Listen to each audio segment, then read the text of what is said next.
Hello विद्यार्थियों, आज मैं आपको एमए फाइनल के लिए studies on Indian society paper के लिए मैं आज भारतीय प्रमुख समाजशास्त्रियों का क्या योगदान रहा है इंडियन सोशल स्टडीज में, उसके बारे में मैं बताऊंगा। अनेक भारतीय समाजशास्त्री ऐसे हुए हैं जिन्होंने भारत में समाजशास्त्र के विकास में काफी महत्वपूर्ण योगदान दिया है। ऐसे समाजशास्त्रियों में प्रमुख रूप से doctor Radhakamal Mukherjee, doctor R K. Mukherjee, professor D P. Mukherjee, professor A K. Saran, doctor D N. Majumdar, Herbert Risley, doctor K M. Kapadia, doctor G S. Ghurye, doctor P N. Prabhu आदि का नाम विशेष रूप से उल्लेखनीय है। आधुनिक समाजशास्त्रियों में doctor Shyamacharan Dube, doctor M N. Srinivas, doctor A R. Desai और डॉक्टर आंद्रे बेतई के नाम विशेष रूप से उल्लेखनीय है। राधाकमल मुखर्जी और डी.पी. मुखर्जी के नाम पाश्चात्य देशों में काफी परिचित हैं। ये दोनों ही विद्वान आधारभूत रूप से अर्थशास्त्री थे और इसी कारण अर्थशास्त्र में इनकी देन विशेष उल्लेखनीय मानी जाती है। फिर भी इन दोनों ने अनेक समाजशास्त्रीय सिद्धांतों का निर्माण कर समाजशास्त्रीय जगत में भी काफी योगदान दिया है। Professor A K. शरण ने भी भारतीय समाजशास्त्र के विकास में काफी योगदान दिया। एक शिक्षक के रूप में उन्होंने अपने विद्यार्थियों को समाजशास्त्रीय अध्ययन के प्रति अत्यधिक जागरूक बनाया तथा भारतीय समाज में उनके कार्यों को बहुत प्रतिष्ठा से लिया जाता है। भारत की सामाजिक संरचना या सामाजिक जीवन का अध्ययन करने पर यह स्पष्ट हो जाता है कि परंपरागत रूप में जाति प्रथा, संयुक्त परिवार तथा पंचायत, ये तीन संस्थाएं भारतीय सामाजिक जीवन संगठन की आधारशिला है। इनमें जाति प्रथा समस्त जटिलताओं तथा अनोखेपन के साथ एक अद्वितीय संस्था है जिसने अपने भारतीय तथा पाश्चात्य विद्वानों का ध्यान अपनी ओर आकर्षित किया। भारत में समाजशास्त्रीय अध्ययन के क्षेत्र में जाति प्रथा का अध्ययन ही संभवतः सबसे पहले हुआ था और इस क्षेत्र में लखनऊ विश्वविद्यालय के डॉक्टर डी.एन. मजुमदार की देन वास्तव में उल्लेखनीय है। यद्यपि इस क्षेत्र में पाश्चात्य विद्वान हर्बर्ट रिजले तथा हटन आदि का नाम भी उल्लेखनीय है। रिजले के अनुसार अनुलोम विवाह के द्वारा प्रजातीय मिश्रण के फलस्वरूप ही विभिन्न जातियां उत्पन्न हुई, जबकि हटन ने अपने अध्ययन के आधार पर इस बात पर जोर दिया कि सामाजिक निषेधों के प्रति लोगों का मनोभाव पेशों के आधार पर समाज का विभाजन तथा समस्त विचित्र एवं अपरिचित वस्तुओं एवं व्यक्तियों के प्रति कुसंस्कार ने ही भारतीय समाज के ढांचे का आकार बनाया। Doctor K M. कपाड़िया ने हिंदू बंधुत्व, हिंदू किनशिप तथा भारतीय विवाह एवं परिवार के संबंध में अपने अध्ययन प्रस्तुत किए हैं।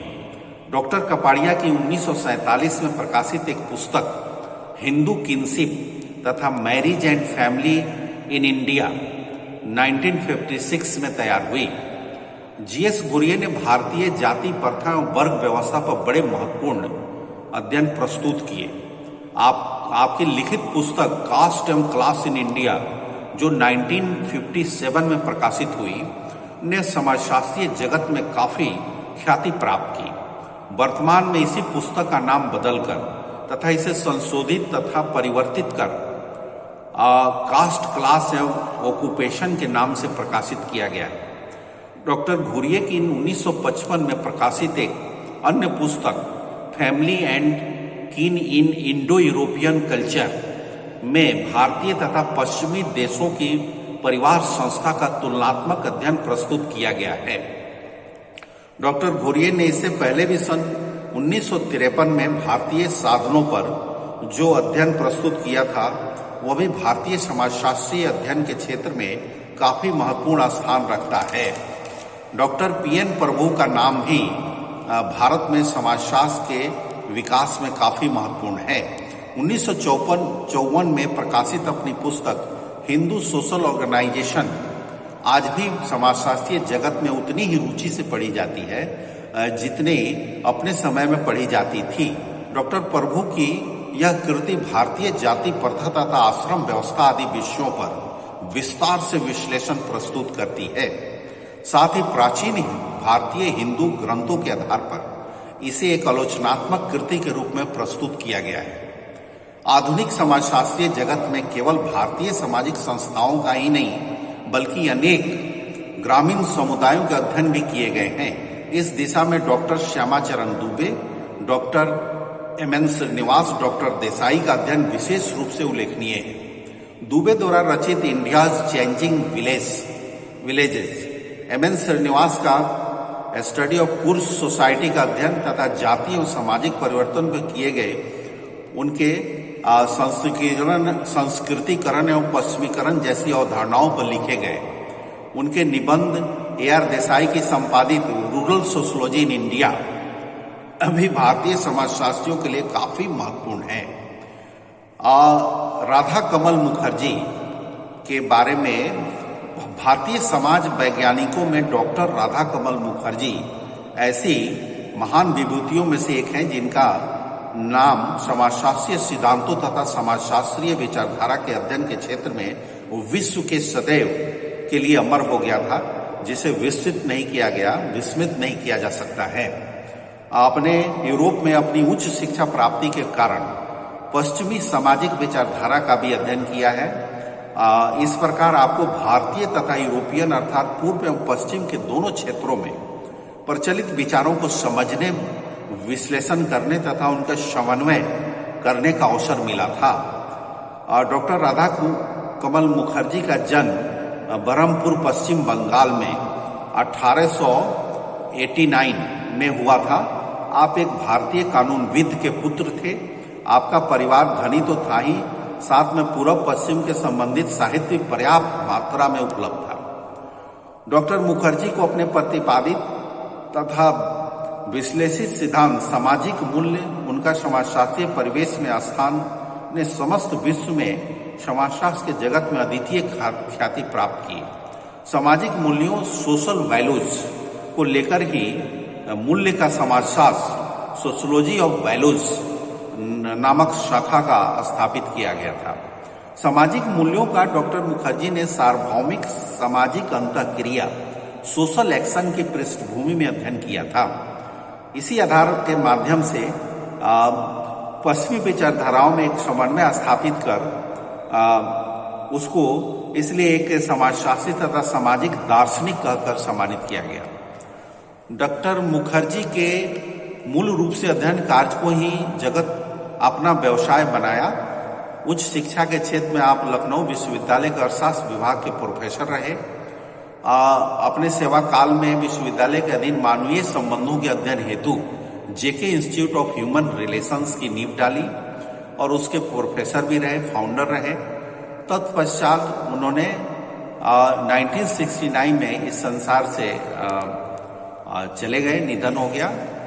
और राधा कमल मुखर्जी के और भी कृतियों में the Indian working class, regional sociology, social ecology, the social function of art, the social structure of values and the philosophy of social sciences नामक पुस्तक उल्लेखनीय है।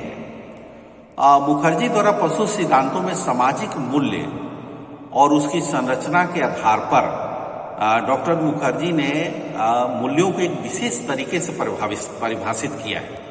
मूल्य समाज द्वारा मान्यता प्राप्त वे इच्छाएं हैं और डिजायर हैं तथा लक्ष्य हैं जिनका अंतरीकरण, इंटरनलाइजेशन, सीखने या समाजीकरण, सोशलाइजेशन का प्रतिक्रिया के माध्यम से होता है, जो कि बाद में व्यक्तिनिष्ठ प्राथमिकताएं, सब्जेक्टिव डिफरेंसेस एक प्रकार से उन सामाजिक परमाप, स्टैंडर्ड तथा आकांक्षाएं, एस्पिरेशंस बन जाती हैं।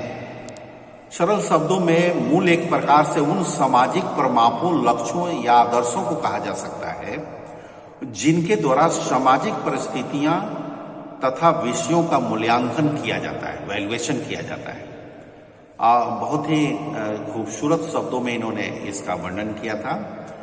और इसी तरह आर.एन. सक्सेना ने भी सोशियोलॉजी फॉर इंडिया में लिखे एक लेख में राधा कमल मुखर्जी के कथनों के अनुसार सामाजिक अभिरुचियां अनुभव को देवत्व के रूप में तथा कार्यों से संबंधित हमारी अवधारणाओं को अभिव्यक्त करना चाहिए। इस तरह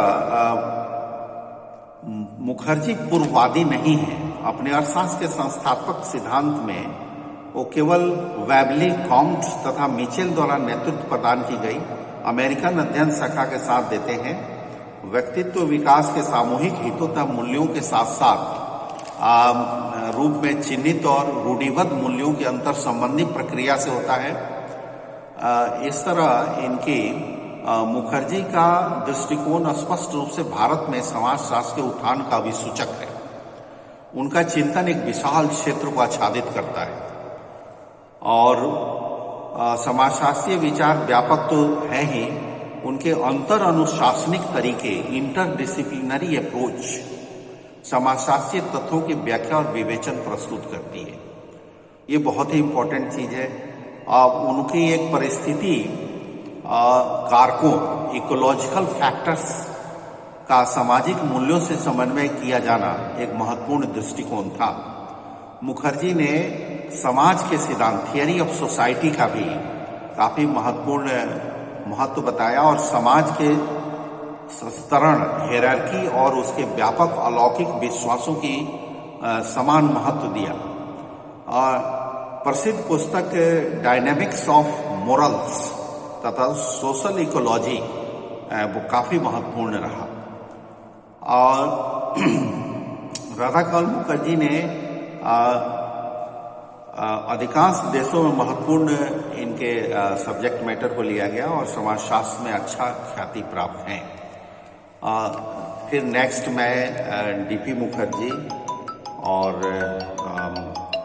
आपको और सारे विद्वानों के बारे में मैं स्पेशली बताऊंगा। इसलिए अभी तक के लिए थैंक यू।